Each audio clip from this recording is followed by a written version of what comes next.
Grace drags the unconscious body onto the jagged shore.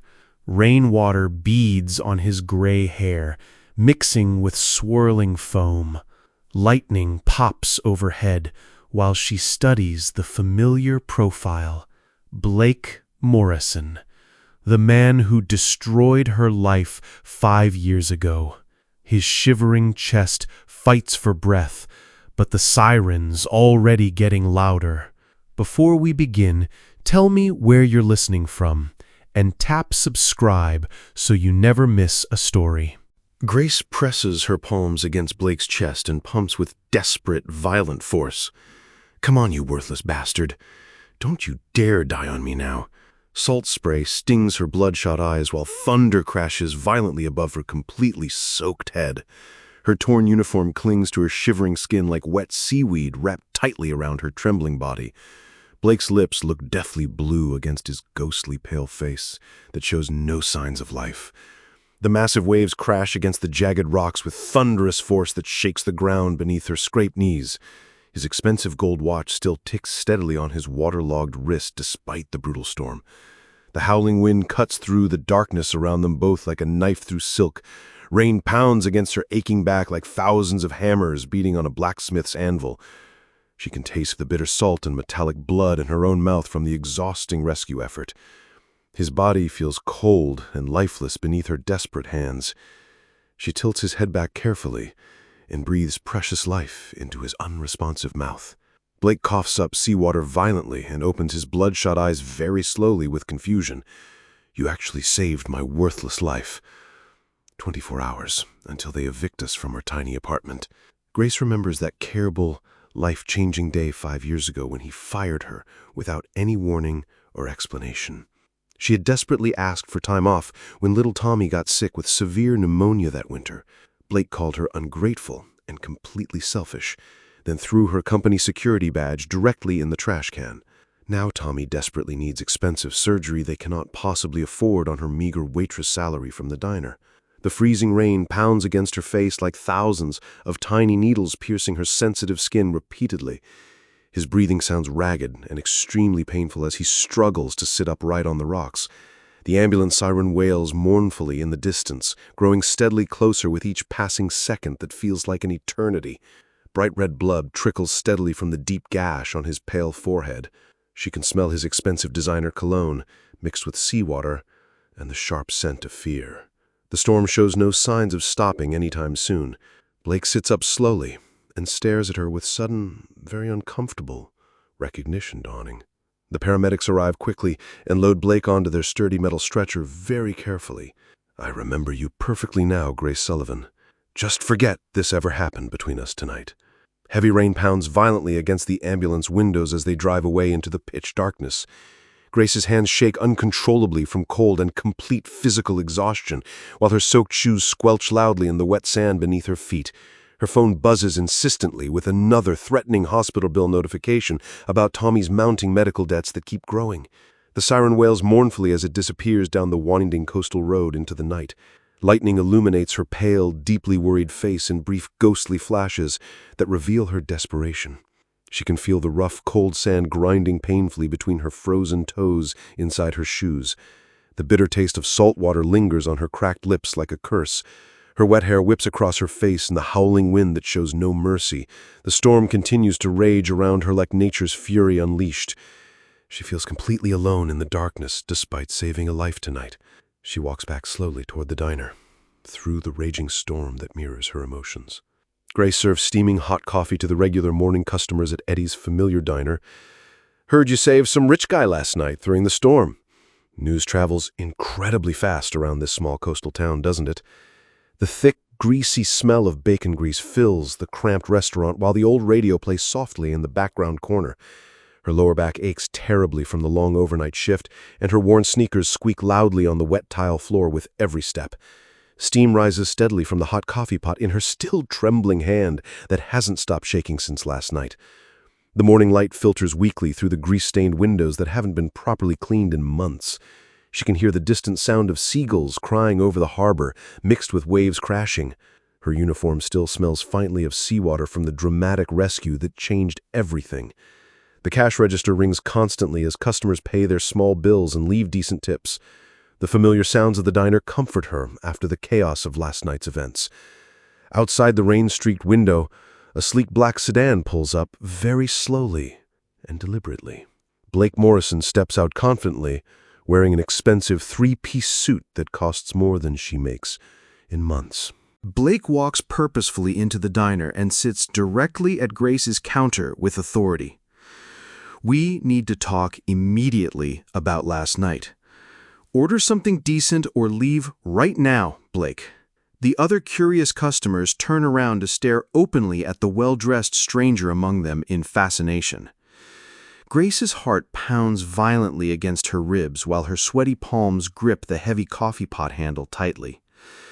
Blake slides a crisp business card across the deeply scratched counter surface with deliberate, calculated slowness.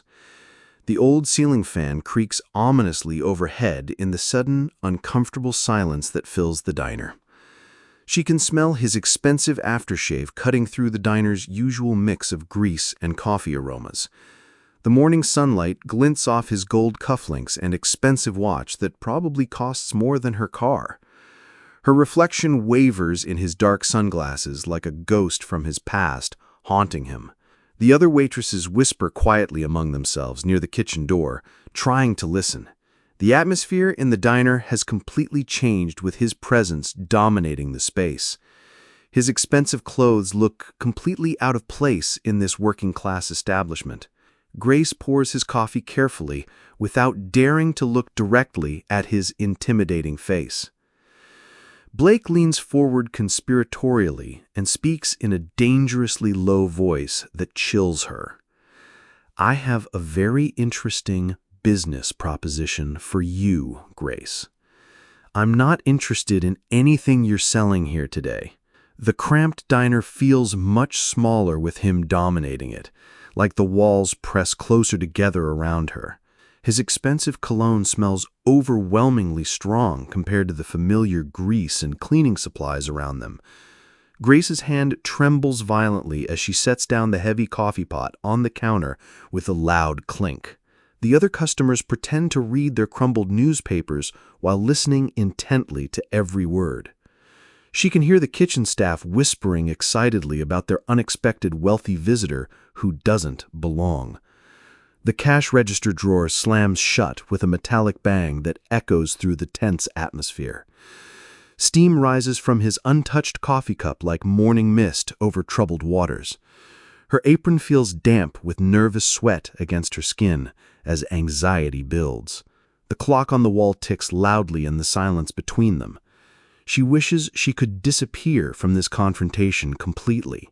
He opens a gleaming leather briefcase and pulls out official legal documents with practiced efficiency. Blake spreads the important papers across the counter very carefully and deliberately, like a dealer. $5 million cash, Grace.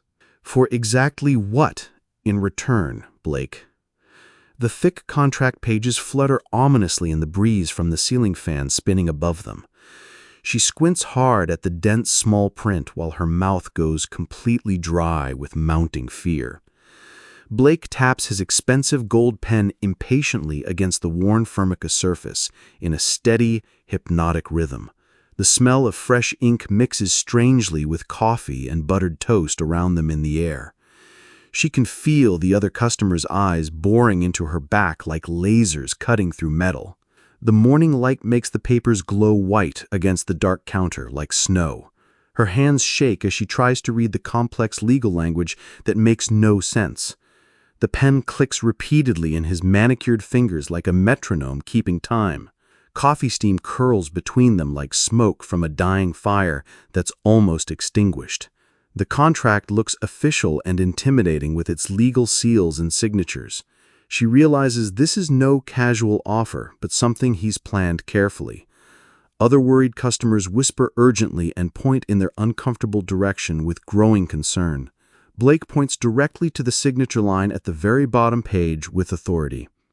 "Full legal custody of your son, Thomas, forever.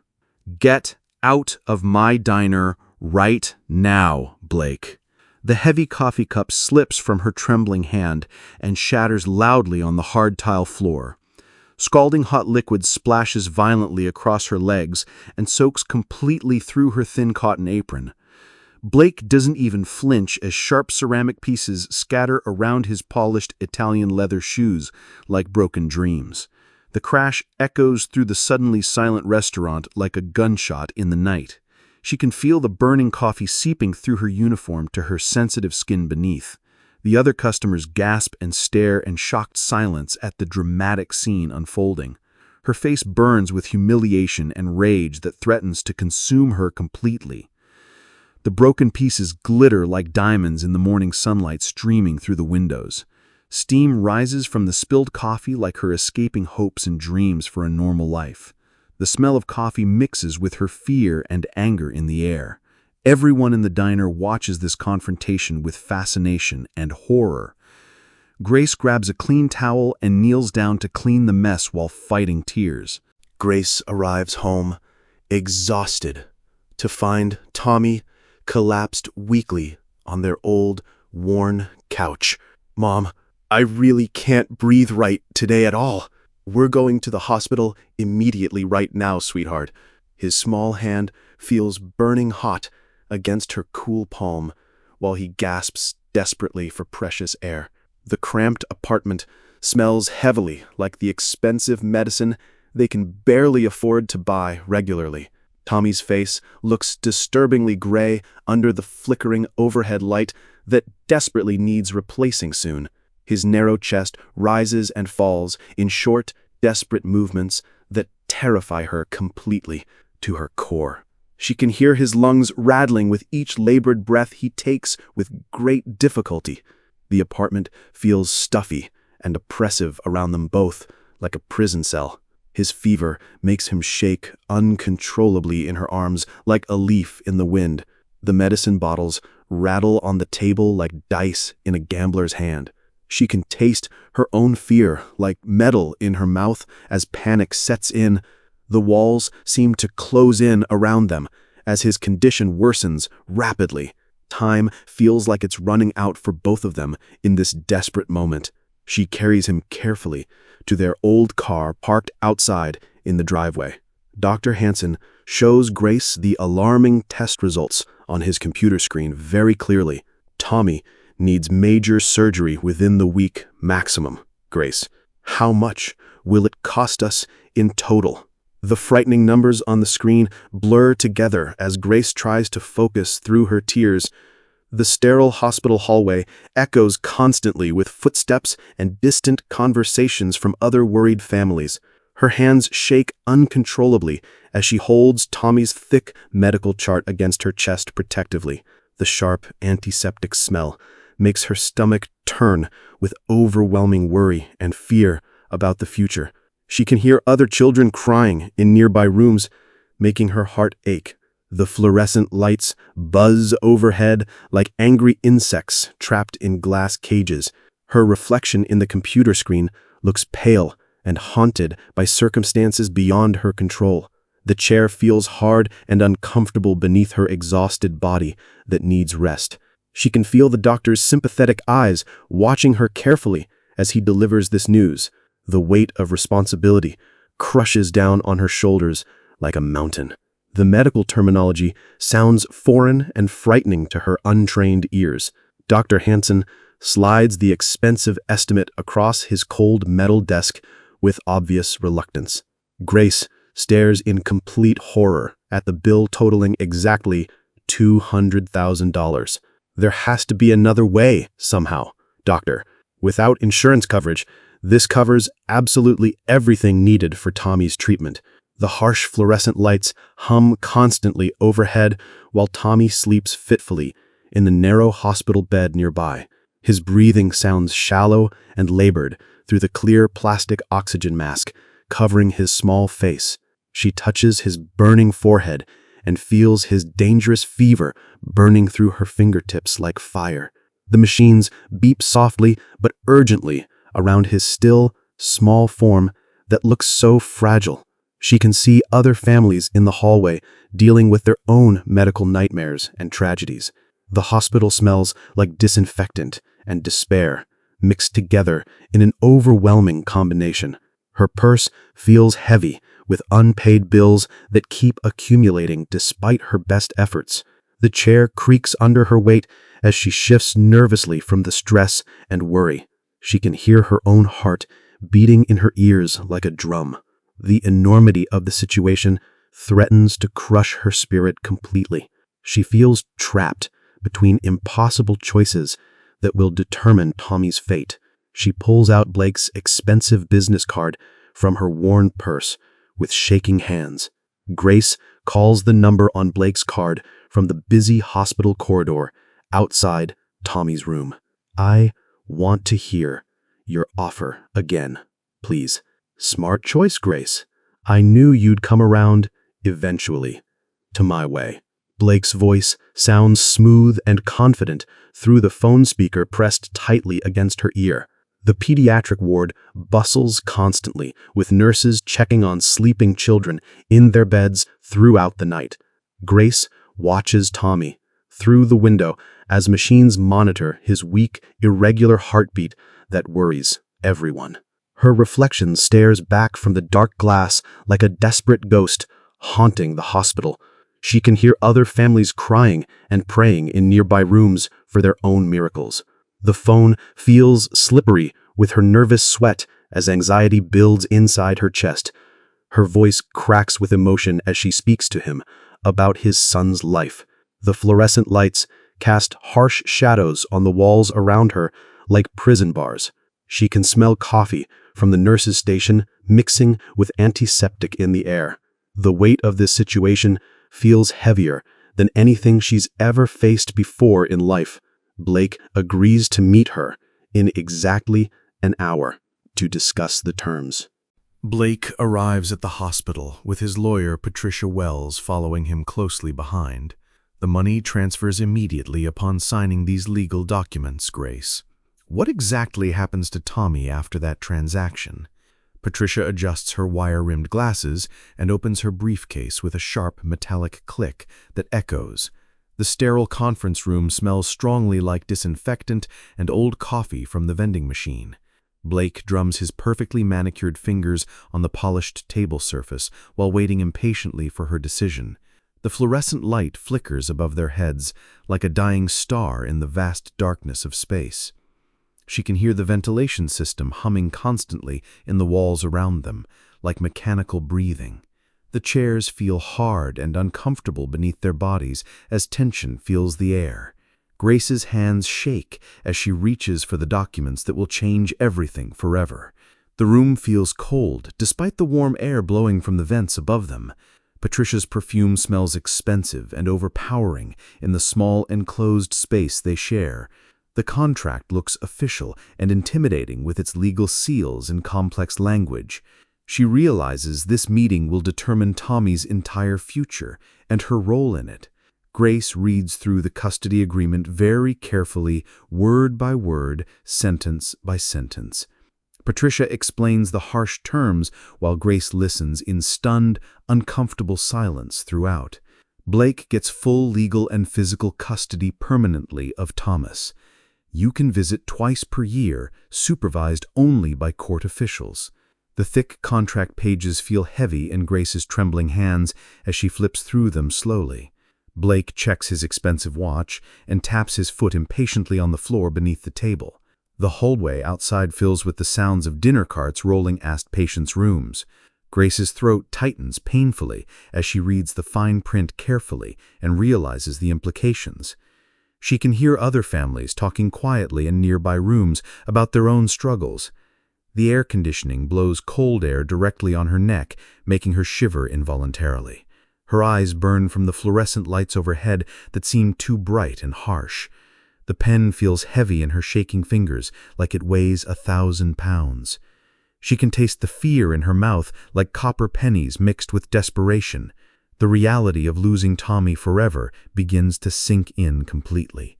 The terms seem designed to separate them permanently with no real hope of reunion. Grace sets down the papers without signing anything at all, her hands trembling. Blake slides a glossy photograph across the table towards Grace very slowly and deliberately. "This is my estate in Connecticut where Tommy will live. Tommy will have everything money can buy there, Grace." The mansion in the photo looks like a fairy tale palace with perfectly manicured gardens and a sparkling swimming pool. Grace imagines Tommy running through those perfect rooms while complete strangers raise him instead of her. Her throat tightens painfully as she studies Blake's cold, calculating expression across the table from her. The photo paper feels slick between her sweating fingers as she examines every detail carefully. She can see tennis courts and a playground in the background that look expensive and perfect. The house looks bigger than her entire neighborhood combined into one massive structure. Her apartment could fit in just one room of that enormous mansion easily. The gardens look like something from a magazine about wealthy lifestyles and luxury. She can almost hear Tommy laughing in those empty rooms that echo with loneliness. The wealth displayed in the photo represents everything she cannot provide for her son. The contrast between their worlds becomes painfully obvious in this moment. She picks up the heavy pen and hovers uncertainly over the signature line. Dr. Hansen bursts into the conference room looking completely panicked and deeply worried. "Tommy's condition just got much worse rapidly than we expected earlier. We need to operate in 3 hours maximum time, possibly less." The machines in Tommy's room beep frantically as his oxygen levels drop dangerously low throughout his body. Grace runs quickly to his bedside and takes his small, burning hot hand gently in hers. Blake follows with Patricia close behind, both looking uncomfortable in the medical setting around them.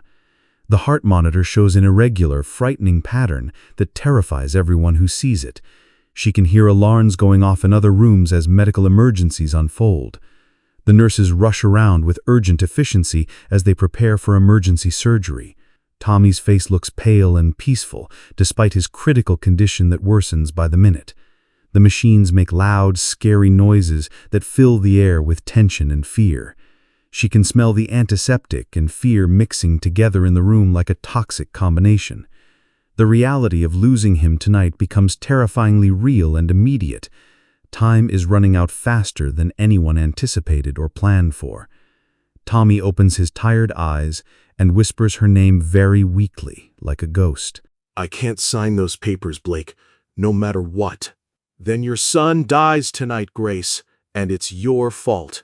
Blake's face shows absolutely no emotion as he delivers the cruel ultimatum without flinching once. The heart monitor beeps steadily while Tommy sleeps fitfully in the narrow hospital bed. She strokes his damp hair and feels his dangerous fever finally breaking slightly for the first time. The room feels cold, despite the warm blankets covering his small body completely. She can hear other families praying in nearby rooms for their own miracles tonight. The machines glow softly in the dim light, like guardian angels watching over him. Her decision feels like a weight lifting from her shoulders after hours of pressure. The chair creaks as she stands up slowly, but with newfound strength and resolve. She can taste her own determination like steel in her mouth as courage builds. The love for her son overcomes her fear of Blake's threats and intimidation. She realizes that some things are more important than money or threats from wealthy men. She stands up straight and faces Blake directly, without fear or hesitation in her voice. Grace pulls out her phone and starts recording video immediately without any hesitation whatsoever. "Tell everyone what you just said to me. You're making a terrible mistake here, Grace, that you'll regret." Blake steps backward quickly as Grace aims the camera directly at his startled, angry face. Patricia tries desperately to grab the phone, but Grace holds it higher above her head. The video captures Blake's threats about letting Tommy die for money very clearly and audibly. His voice sounds clear and threatening on the recording for everyone to hear later. She can see the panic in his eyes as he realizes what's happening to his reputation. The camera shakes slightly in her nervous hands, but continues recording everything perfectly. The room's lighting makes him look sinister and cruel, like a villain from a movie. Patricia's heels click on the floor as she moves around frantically trying to stop this. The phone feels warm in her sweating palm as adrenaline courses through her body. Blake's mask of sophistication slips away, to reveal his true, ugly character beneath. The power dynamic shifts completely in this moment, as she takes control, finally. Grace uploads the footage to social media immediately, without any hesitation or second thoughts. Within minutes, Grace's emotional video goes viral across all social media platforms worldwide. The whole world knows what you really are now. Delete that video right now, Grace, or you'll be sorry. Blake's phone rings constantly as reporters call for urgent statements about the unfolding scandal.